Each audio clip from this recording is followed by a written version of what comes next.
All right, so now we can get to some trig functions.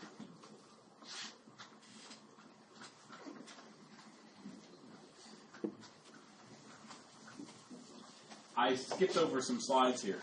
I actually hid them that talk about the area of a pie slice with a pie of a given radius. Pi, P-I-E. Okay. In terms of the angle of the slice. But that's in the book, and I'm not going to use it, so I'll just skip over it. So we're going to finally talk about trig functions. And the first way to talk about trig functions is just consider some right triangle.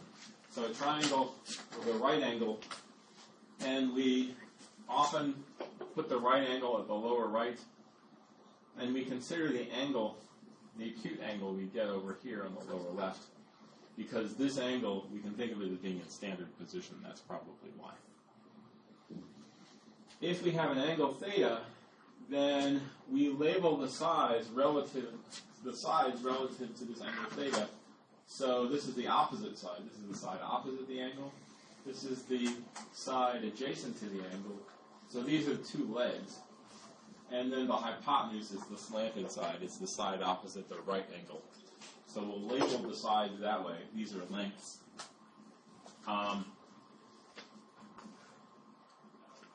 Trigonometry literally means three-sided measure. So trigon means three sides. And metry, of course, means measure.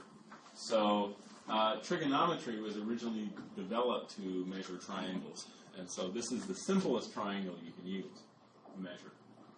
So here's what we're interested in.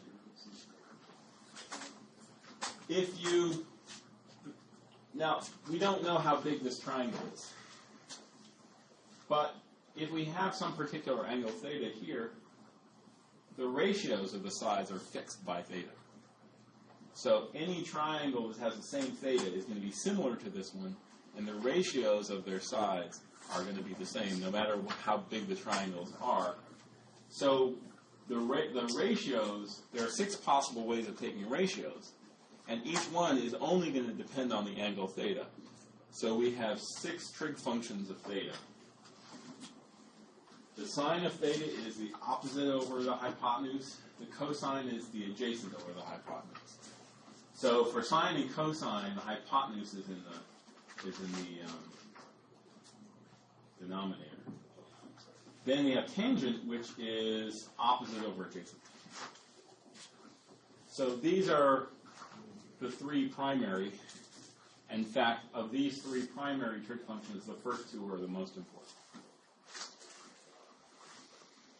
Then we have, so these give 3 of the 6 ratios, and you get the other 3 just by taking reciprocals. So if I flip the signs, I get hypotenuse over opposite, say, for sine, and hypotenuse over adjacent, or adjacent over opposite. And these all 3 have other names. This is the cosecant of theta, CSC of theta, the secant of theta, and the cotangent of theta. Is this new to anybody? Didn't think so. It's been a long time. It's been a long time, right. Which means in some cases it might as well be new, but okay, at least you've seen it at some point in the past. All right, so those are the 6 trig functions, and we get them by taking all possible ratios of the 6 possible ratios of different sides. For a right triangle, this angle is acute. Theta is acute.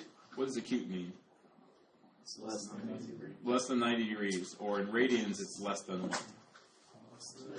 Less than pi over 2. In terms of if it's in standard position, what quadrant is the terminal side in? The upper right, which is quadrant 1. Right, and we usually write the quadrant numbers in Roman numerals, so it's quadrant capital I. Okay, good. For an acute theta, these are all positive quantities. So these lengths are all positive, and so the ratios are all positive. And note, since we're taking reciprocals, sine is just 1 over cosecant, or equivalently, cosecant is 1 over sine. Cosine is 1 over secant. secant is 1 over cosine, and tangent is 1 over cotangent. These are called anyone know? The reciprocal identities. Okay, so that's what we'll call them. These are the reciprocal identities. So if you know, say, the 3 on the left, you immediately get the 3 on the right, and vice versa. Or if you know any one on either side, you get the one opposite on the same row. Okay, 5 reciprocal identities. Also note that if I divide sine by the cosine, the hypotenuses cancel, and I'm left with opposite over adjacent, which is the tangent. So tangent is sine over cosine, and by the reciprocal identity, then the cotangent is cosine divided by sine. These are called the quotient formulas, or the quotient identities. Okay. So now you really only need to know the first 2, sine and cosine. And then you get the other 4 very quickly. So that's why sine and cosine are considered primary. There are other good reasons for considering them to be primary. They're the ones that are used most often. All right. But we get more identities. The more we can use the Pythagorean theorem here. So if I have a right triangle, I know something. Pythagoras knew it. Opposite squared plus the adjacent squared is equal to the hypotenuse squared. So I can't claim this is mine. So this is the Pythagorean theorem.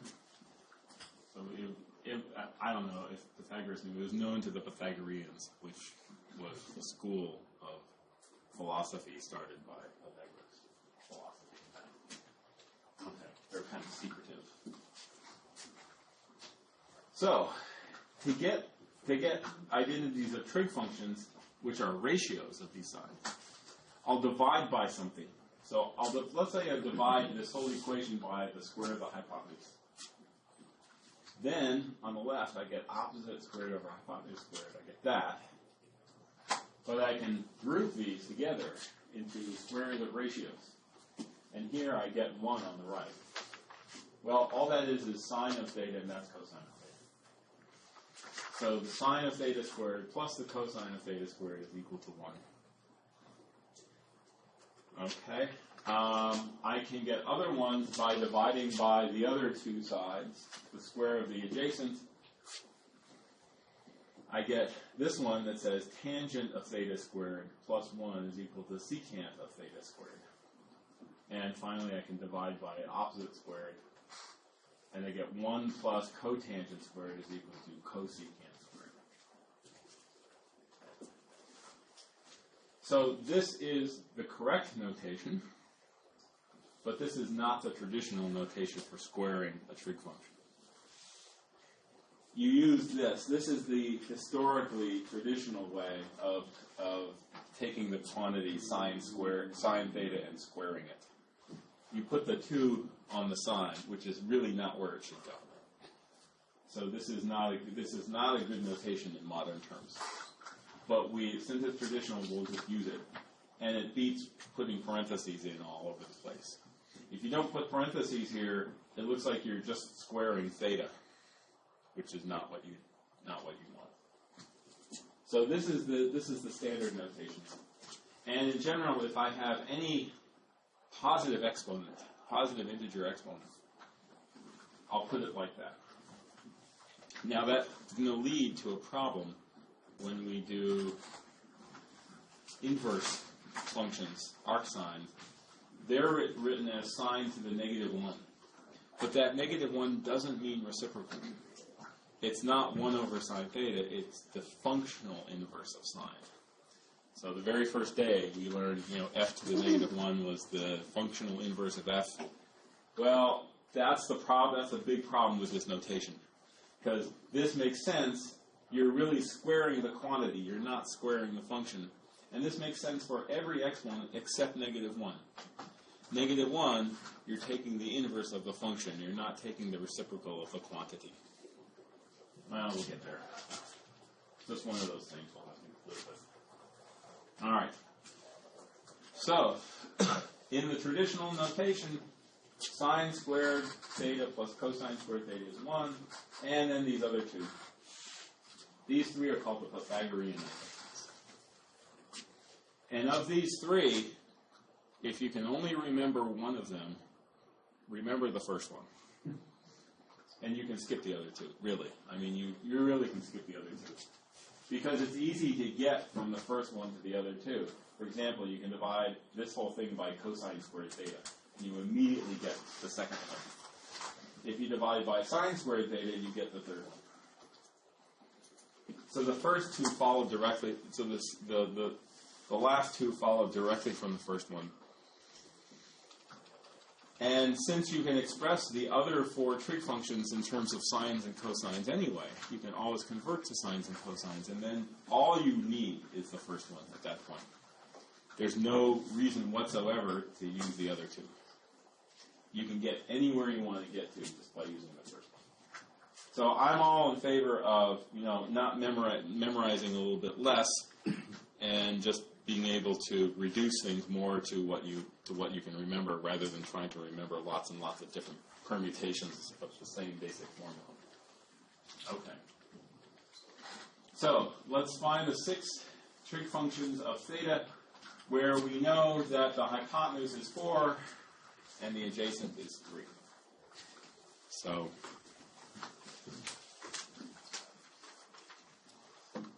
what are the first? Well, we can read off 2 of the trig functions immediately. Cosine, right? Cosine is the adjacent over the hypotenuse, so that's going to be 3/4.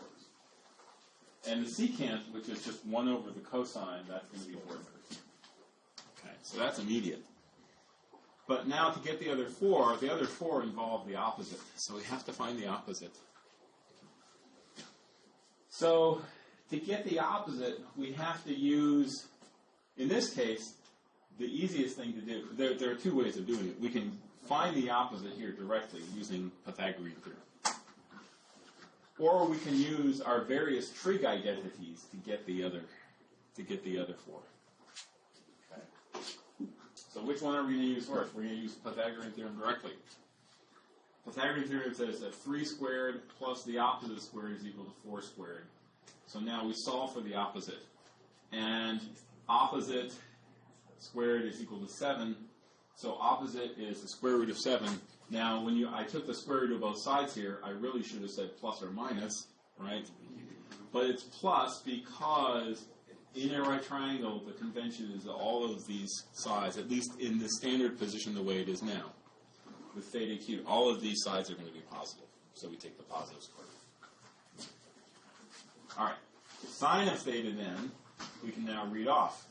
It's opposite over hypotenuse, that's root 7 over 4. Cosecant of theta is the reciprocal, so it's 4 over root 7. Or if you really want to, you can multiply both sides by root 7 to clear the radical in the denominator, and that's 4 root 7 over 7. I'm perfectly happy with this. And there's no reason you can't be happy with that either. Because this is clearly not as simple as that. But for some reason that's lost in the midst of time, people didn't like radicals in the denominator. I think that had something to do with slide rules. It's hard to divide by the square root of something. So that's probably why they cleared it. Does anyone know what a slide rule is? Yes. Okay. You know your history. Yes. But go ahead and leave the radical in the denominator. I don't care. Go nuts. Tangent of theta is opposite over adjacent, so that's root 7 over 3. That's reciprocal is 3 over root 7, which you can leave like that, that's fine, or you could really clear it if you want. Okay. Questions on any of this? So we found all 6 now. Cosecant, we found all 6. All right, here's the other method. We know that cosine of theta is 3/4. Secant is 4/3. Now we use the identities to find the other 4. So, for example, the Pythagorean identities, we can use that directly and solve for sine theta. So we know sine squared theta is 1 minus cosine squared theta, just subtracting cosine squared theta from both sides there. And now, taking the square root of both sides, and remember that this is plus and minus, there's two solutions to that. But then we know that since all of these functions are positive, if the angle is acute, then we can take the positive solution. Now, soon, we'll be dealing with angles which are not necessarily acute. We'll be dealing with arbitrary angles, and in that case, these functions are not necessarily positive. They will go into negative territory, and we'll have to do something to figure out which solution to take. All right. So, cosine squared theta is 9/16. So 1 minus 9/16 is 7/16. And we can pull out the square root of 16 in the denominator, that becomes 4. So root 7 over 4. Okay. Same as we got before. All right, cosecant theta using the reciprocal identity is 1 over sine theta. So again, that's root 7 over 7. Tangent of theta is sine theta over cosine theta. Now we know both sine theta and cosine theta. So we plug those in, clear the 4, and we get that, same as before. Cotangent theta is just a reciprocal. Great. All right.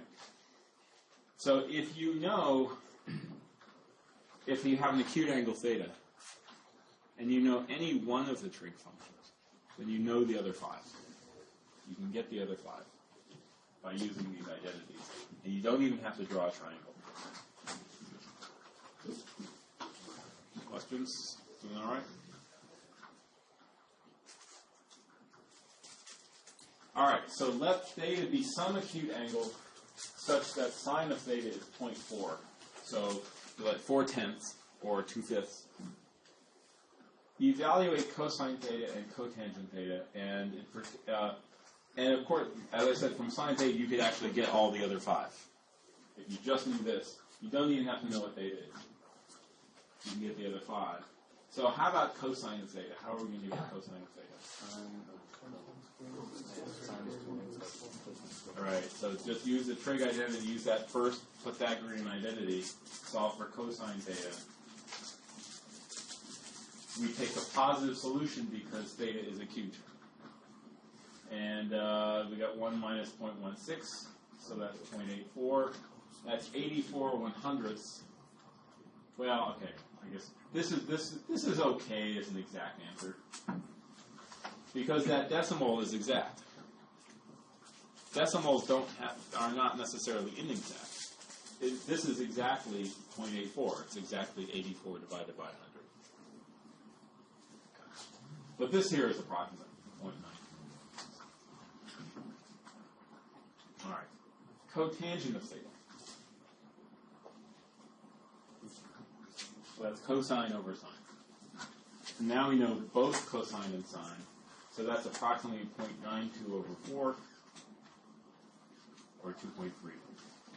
And I probably would have actually did this exact first. So it's actually square root of 0.84 divided by 0.4. But you get the same thing.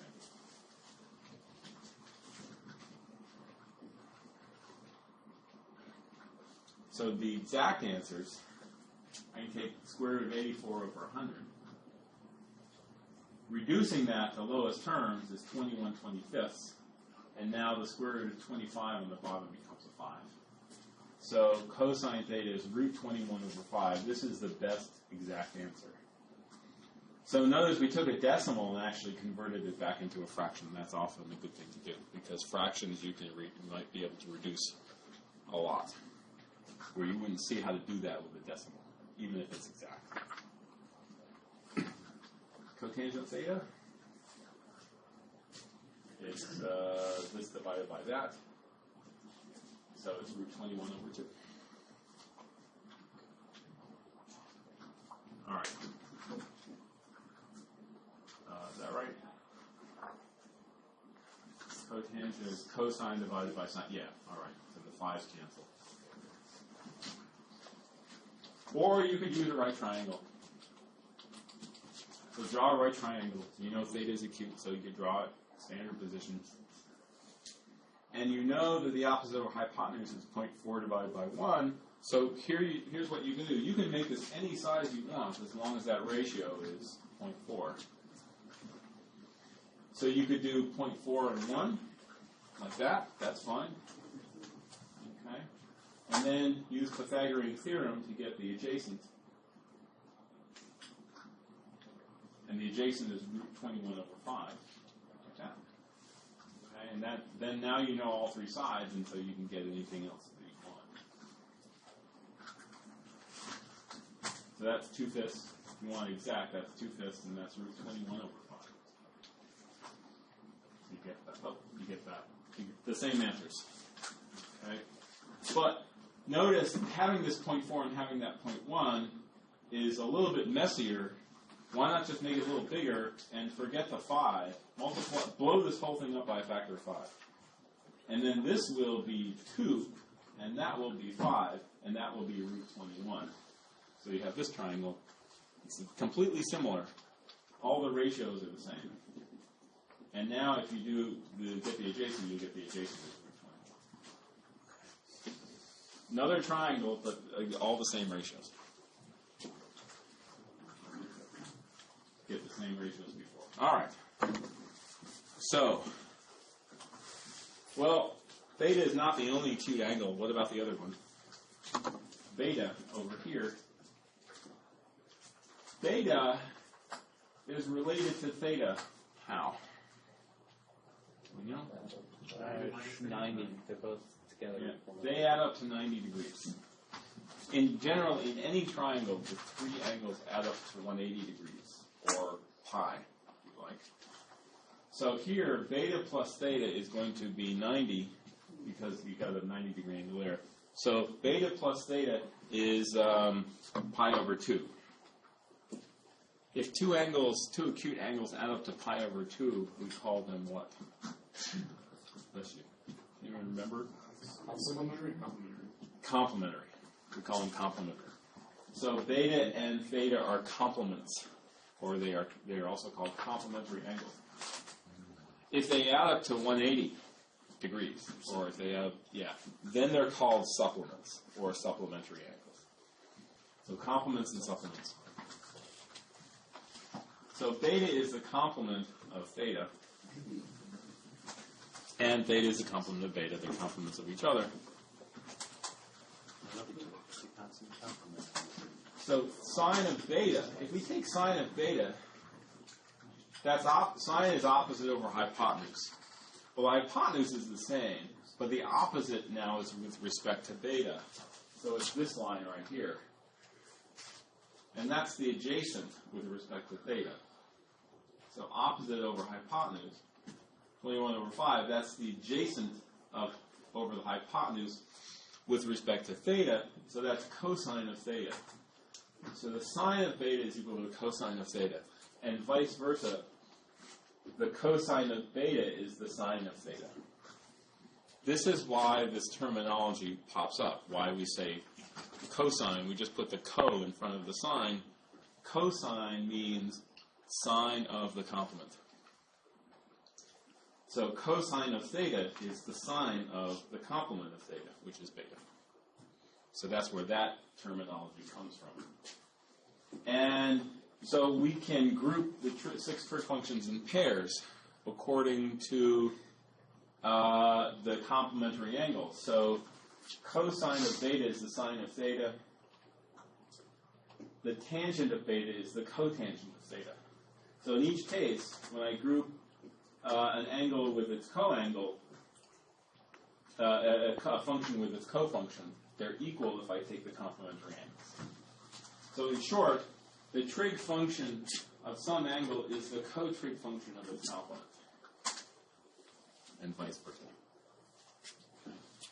The complement is 90 degrees minus the angle.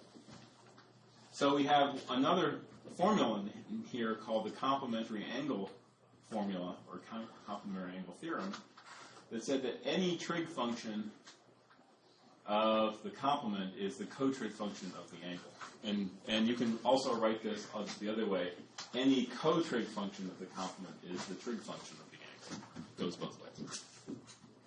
That's called the complementary angle formula. Questions? All right. No, that's not good. So, did you? This helped me a lot.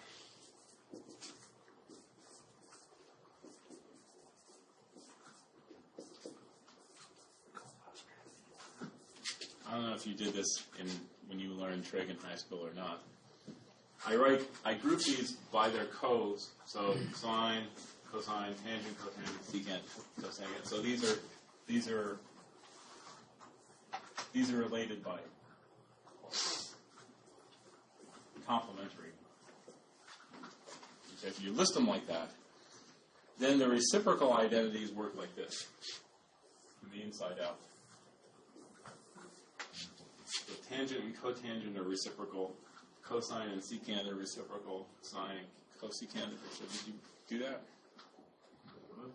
No. So the right side arrows, those are complementary, and left side are reciprocal. Yeah, the right side arrows are complementary. The left side arrows are reciprocals.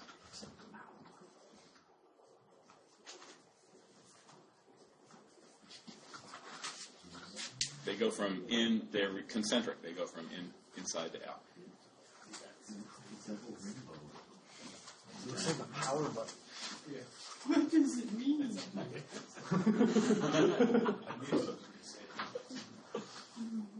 What else did you know SOHCAHTOA, right?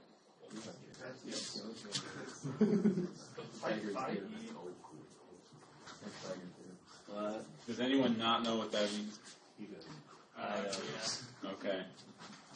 The sine is opposite over hypotenuse.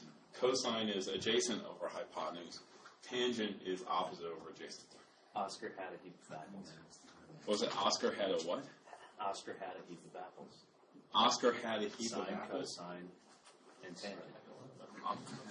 Write down sine, cosine, and tangent, sir, in a vertical fashion. So sine over sine, cosine, tangent. Oscar had a heap of apples. O over H. A over H. Moving on. I just changed it to Toa. It's like Oscar had a heap of apples, so you had sine, cosine, That's Sacagawea. tangent. Sacagawea. Okay, so it's Oscar had a heap of apples. Where it's opposite over hypotenuse, adjacent over whatever. Okay. I see. So if you take that out and you Oscar had a heap of And you're the only person in this class who learned it that way. I come from the Midwest, people. No, We're a farming community. it was me. I'd be thinking, oh, what did Oscar have now? Is it a bushel of apples? I always leave to Jesse trying to explain something by Frederick. Confusing the crap out of you. Let's just pretend that part. How many times have I heard that? Everybody good? Everyone good. Everybody good? Okay. Ah! Damn it.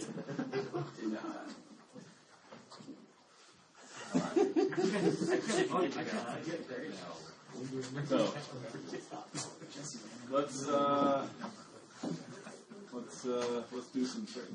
Yeah, Let's find the exact value. So sine squared of 30 degrees plus cosine squared of 30 degrees is what? That's 1. Is there anything special about? Oh, okay, we'll put that up there. So this is the crib sheet up here. So use this by the Pythagorean identity. That's 1. Of course, there's nothing special about 30 degrees. It's just it's for any angle. How about this one? Cosine of 25 times the secant of 25. 1 over 1 Now we can use that one. That's 1 over cosine. So again, that's 1. And there's nothing special about 25 degrees. It's just always true. Secant of 18 minus the cosecant of 72. So now I have two angles. They're not the same. But what do we know? They are complementary. So 18 plus 72 is 90 degrees. So I can use complementary angle formula and say that the secant of 18 is the secant of 90 minus 72. So this will be the cosecant of 72 minus the cosecant of 72. So we can see right. Now it's pretty basic. All right. How about this one? Sine of 20 over cosine of 20 times cosine of 70 over sine of 70 minus secant of 20 times cosecant of 70. Well, we could group it this way, group the angles together. So the two trig functions of 20 are right here. That's the ratio sine over cosine, which is what? Tangent. And cosine of 70 over sine of 70 is cotangent of 70. And now these are 20 and 70 degrees are complementary, and these are complementary trig functions. So we could, for example, take tangent of 20 and turn that into cotangent of 70, and secant of 20 and turn that into cosecant of 70. So now we're left with cotangent squared of 70 minus cosecant squared of 70. And we could use, which one of these? The last one. Right, so subtract cosecant squared from both sides, and subtract 1 from both sides. Get negative 1. So it's a little harder. It's not that, just a little. All right. Okay, special angles. So there are 3 acute angles where all the trig functions of the angles are very simple. They're easy to find. And these angles are 30 degrees, or pi over 6. 45 degrees, I always like to do it in radians. What's 45 degrees? Pi over 4. And 60 degrees, which is pi over 3. So here's how to get these trig functions. We do it by symmetry. So for 30 and 60, we do the following. We take an equilateral triangle. We have 3 equal angles that add up to 180, so each one has to be 60. And all 3 sides are equal. Now take the apex and drop it perpendicular to the base. It hits the base right at the midpoint.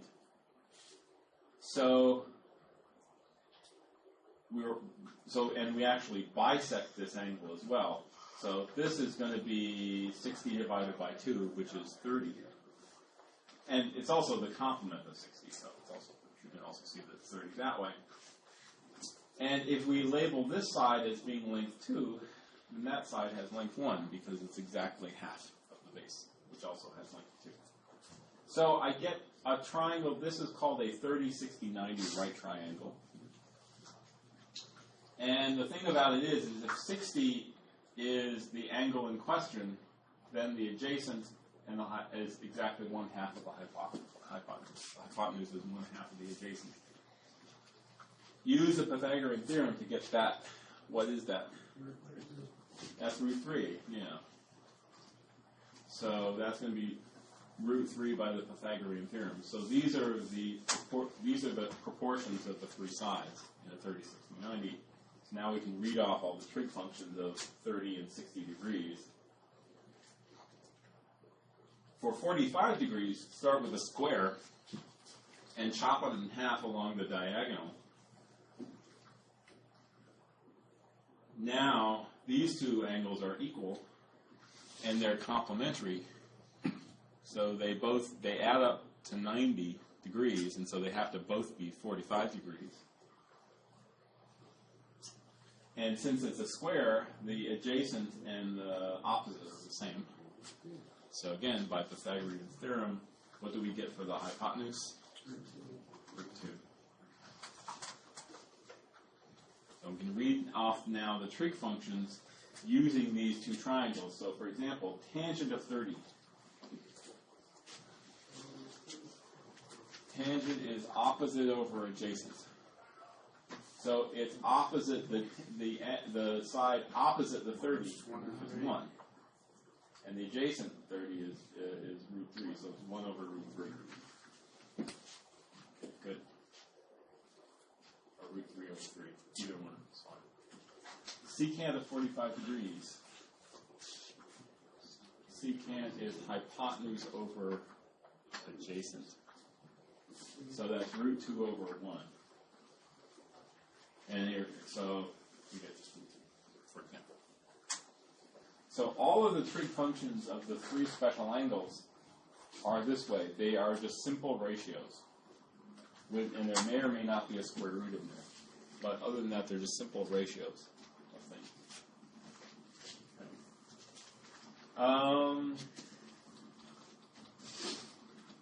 Let me go on for a second. Let's wait. Yeah, I got another thing I learned in high school. Let's wait. I've got something for you.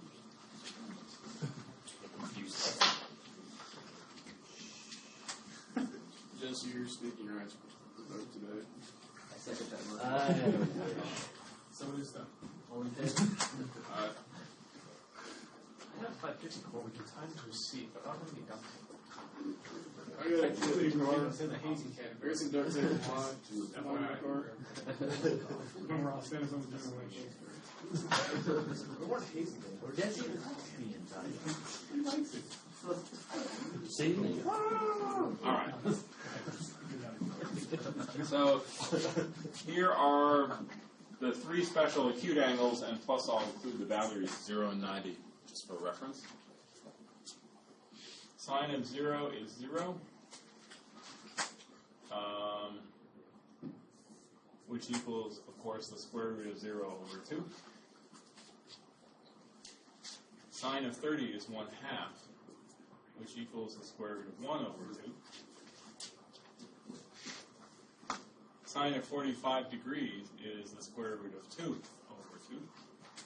Sine of 60 is the square root of 3 over 2. And sine of 90 is 1, which is equal to the square root of 4 over 2. See the pattern? High school teacher stuff.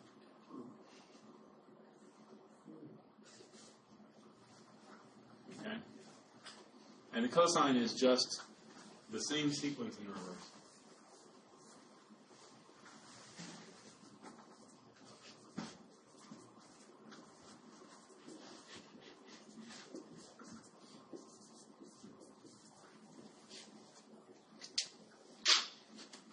I don't know if that helps you or not.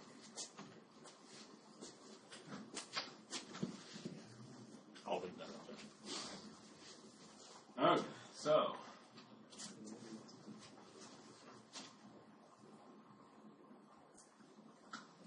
in the previous example, we were given one trig function of an angle, and we wanted to find other trig functions of that angle or its complement. In this example, we're given a triangle. We're given theta and one side, and we want to find the other sides. So here, I'm given theta, and I'm given that the adjacent is 6. I want to find x and y. Okay. So find x and y in the picture. And of course the answer is, well, there's x right there. Old joke. That's what a student wrote, Will you accept that?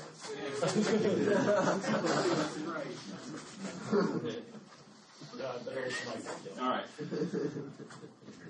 So here's what we'll do. We'll use the given side and a trig function of theta to solve for the other side. So, for example, tangent of theta is opposite over adjacent, so that's y over 6. So if we know theta, and if we know theta, then we know tangent of theta, and so we know y. So y is equal to 6 tan theta, and we're given that theta is 30 degrees, which happens to be a special angle. Put the radians in too, just in case.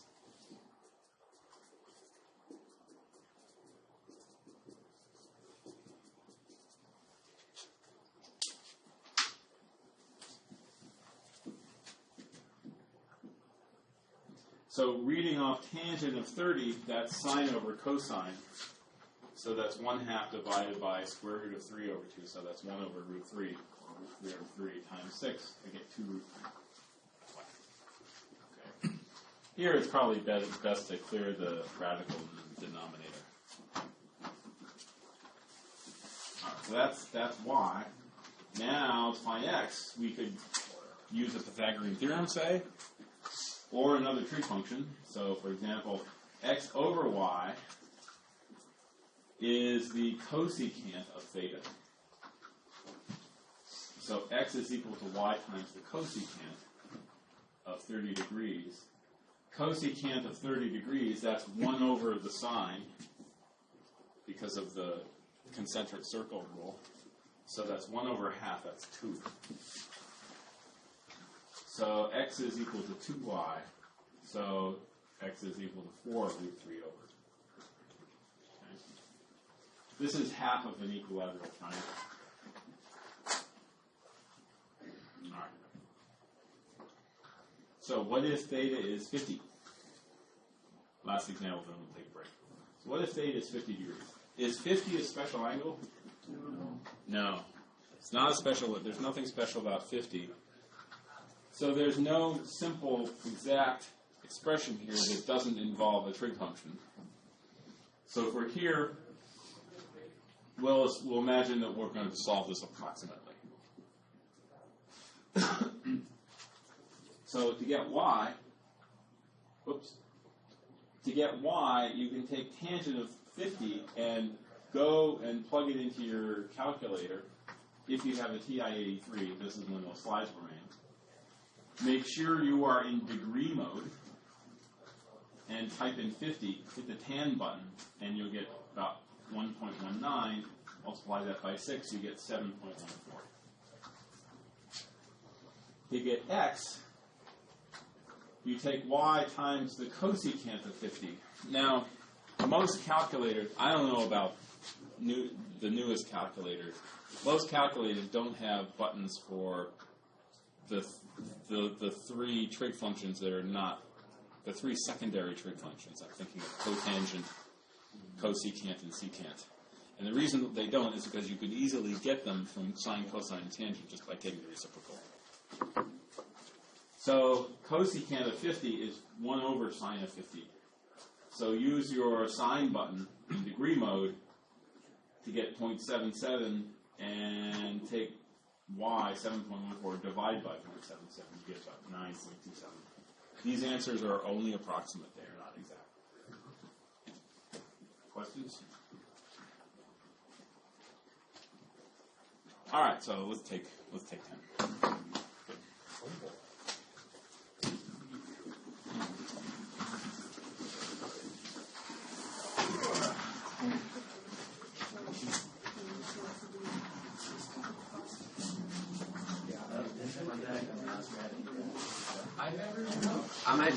You could find an exact expression, but you'd have to do a lot of massaging, right? You'd have to convert 50 to radians, 50 degrees to radians, and then simplify that expression. And it looks pretty ugly.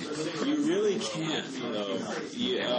Anything you do to get a simplified exact expression is going to involve trig functions. It's going to involve trig functions. You really can't get rid of the trig functions. Oh, okay. So if it's got a trig function in it, it's not simplified all the way.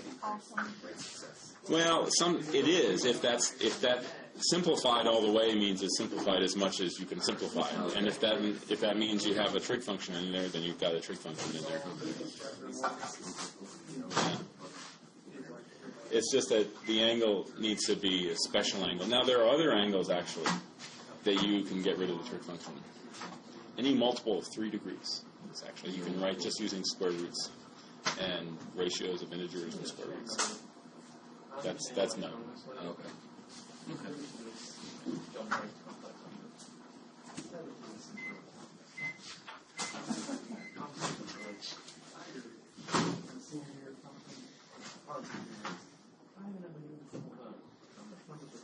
Everything easy. That's the way our world is. The long way. Every class teaches you the long way, and at the end, you're like, oh, by the way, there's a simple formula to do everything. Or you come in and they go, so everything that you can talk to is actually wrong. Yeah. When it's an improper model, it doesn't actually work. Don't do that here. No way. Like, where was it? Like, I remember it was like the Ohm's law for like years and miles. Oh, yeah. And so you're like, okay, so Ohm doesn't really apply in a lot like most cases. Yeah. It's In most just kind complex of like, circuits, it doesn't apply to them. yeah, it's like, it's only, you know, in any real circuit, like a drill world, everything. Like some calculus using, circuit analysis using, it makes it, it's like pretty straightforward compared to What's that buzz? the inductors and how much to do a bunch of different signal analysis and proteins are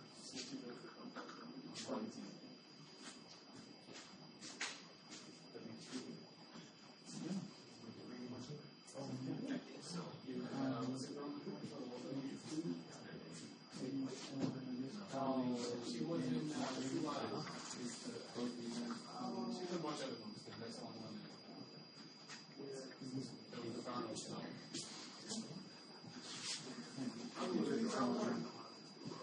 I was there.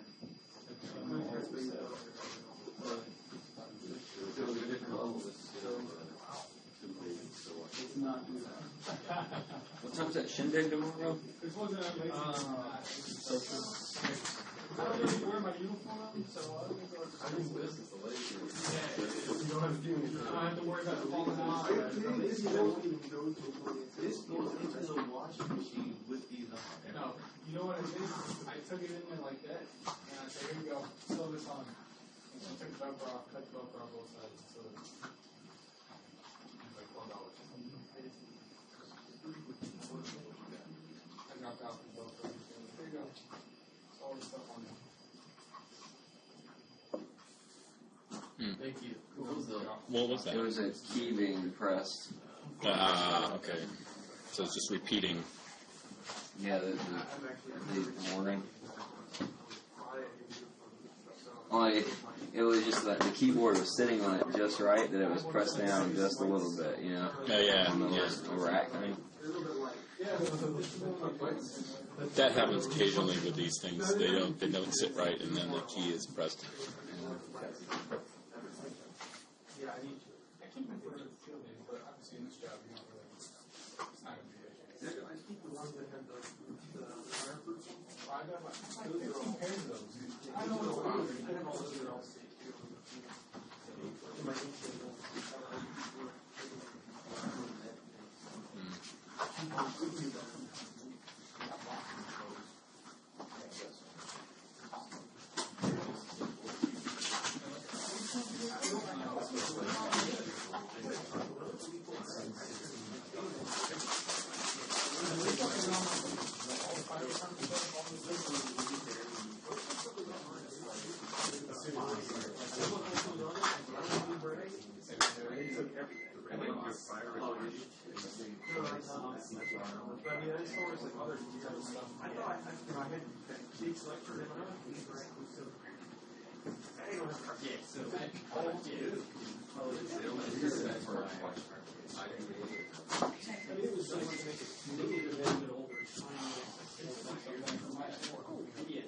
I left my phone.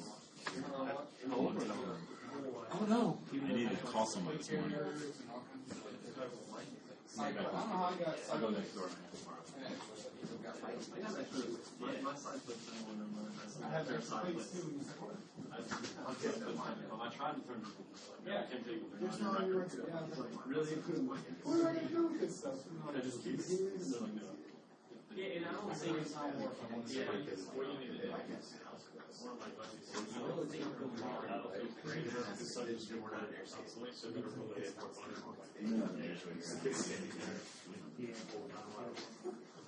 because right now, the whole kid pictures everything. Washed in the house around his house. You get this kid climb down and hold it for 40 minutes. Step your kid standing there. That's true. So, like, she'll sit there and, like, my wife's in the shower in the morning. You want to take so long to stand up, sweat, Wash it all long. She gets fine beds. It's like, still in the house. So, yeah, right now, not being fake. Like lower back side. Or he'll be like 4'9". Built like a firefly.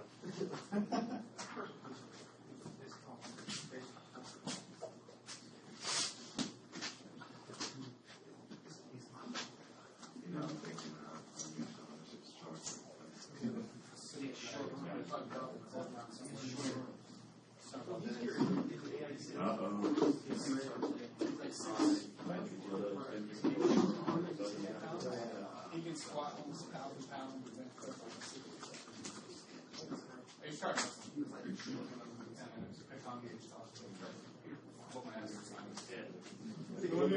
Yeah, I'm trying to like wrestle and he's like, get off me. I'm like, About the shoulders of the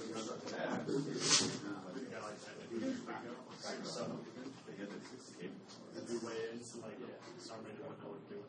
yeah. Couldn't have had him through his neck, and his neck was like 30 inches. What? No, when you're 6'7", you're off the scales. There's just nothing for you. Maybe you're overweight, if you're not,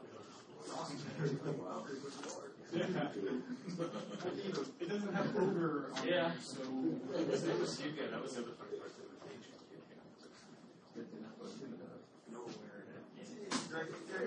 He attracts attention away from time. yeah, having said Yeah, and so like someone has to climb down in that same track whole thing and there's wire. So you said, hey, you just smash everything out of the way. Well, we climb into the whole head because it's quadrants on. All he's doing Takes is the door out of the way, he's he's like, oh, like okay. dorms and whatnot. He's trying to figure out how to bring all the wire back. Yeah. Pull the building closer. Really? Like, it is. It's like a quarter mile worth of cable. Good.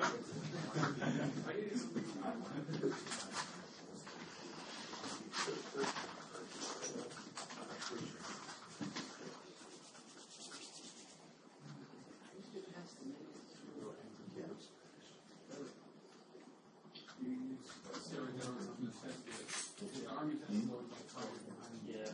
I know, but still, you run that risk.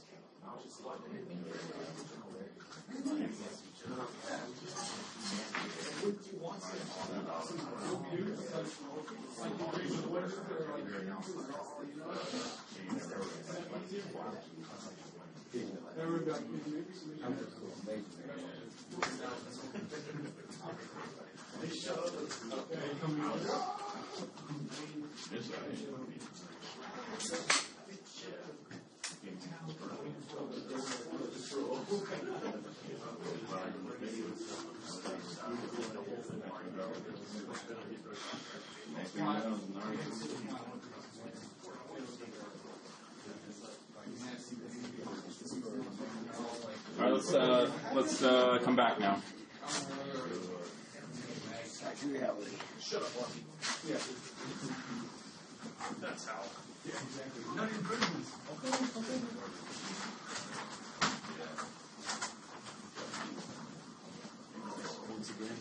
So there's one aspect of this calculation that's important to point out before we go on. So when we did the 50 degrees and things weren't exact and we got an approximate answer, we first found y to be this. Okay?